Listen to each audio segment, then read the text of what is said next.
confidence in every department, in every aspect of the city, as we should be. You mentioned Abtar. Navji Kaur's husband is here. Where's Abtar? Abtar, great guy, and his wife is going to make great contributions to the city. But I remember the council that she replaced coming into my office saying that it was none of our business to fight Bill 21. None of our business. I remember sitting down with Navjeet, and we started talking about Bill 21, and she said, I'm an example of what's wrong with Bill 21. I couldn't work for a government in Quebec under Bill 21. Of course, I will fight Bill 21 and any discriminatory bill. And just the instantaneous response that she had, I already thought she was phenomenal because of her selfless service on the front lines of healthcare during the pandemic, but the way she immediately talked about Bill 21 and what it meant to her personally. And she's the first turbaned woman elected to city council in Canada.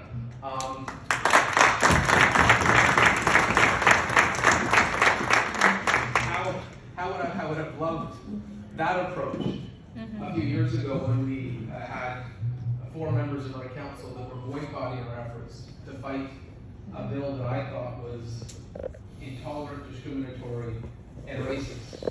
And in the headlines of us fighting that bill, sometimes it's forgotten the obstacles that we faced. And I'm proud that we rallied 30 cities to join NCCM and fight that bigoted bill, and we will defeat it in the Supreme Court. But it's a really good feeling once again to be part of a council now where there is going to be a clear perspective that we will always stand without hesitation against discrimination. And that's a beautiful gift to our city to have a council like that. So when me and ندیم was saying that he was looking for extra votes in wards 3 and 4 in the final minutes, that's why it's so important, because you need to have a team united in perspective and purpose.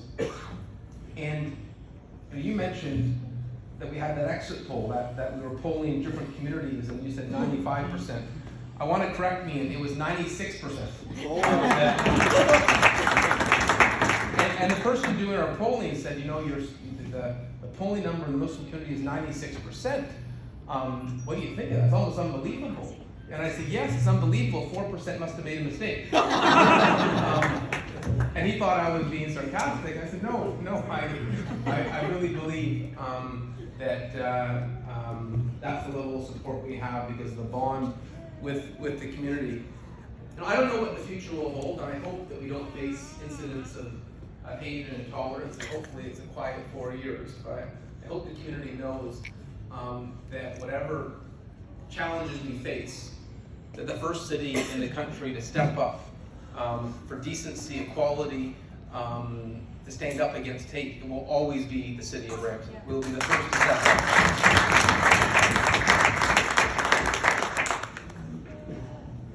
And I look back at this campaign, and what I found interesting is that the longer you're in politics, the more times you face confrontation, the more times you face battles. And it just happened that in this election, at this moment in time, some of the enemies that I had faced in the fight against Islamophobia ended up all coming to Brampton, thinking this was their moment to get back at Patrick.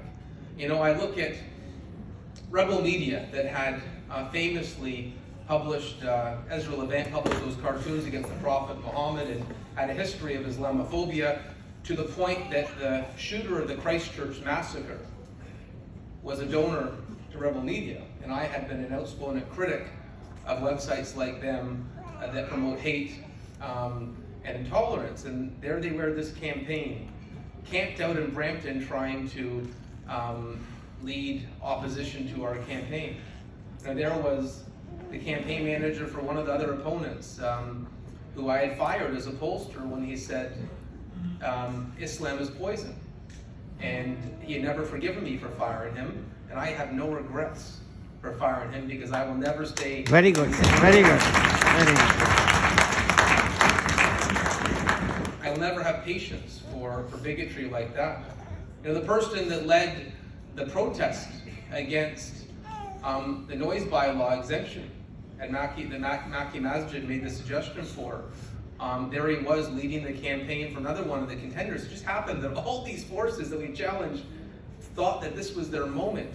And what was beautiful about this election campaign, despite all these different enemies coming together at the same time, in the same moment, thinking, aha, this is our opportunity, I really believed, and I felt strongly about it, that I knew the vast, vast majority of our city had love and decency in their hearts, and that these forces were not just going to lose, but we were going to send a message across the country that that type of politics, the politics of hate, had no place in our city, and would be resoundingly defeated. And because of you, we sent that message.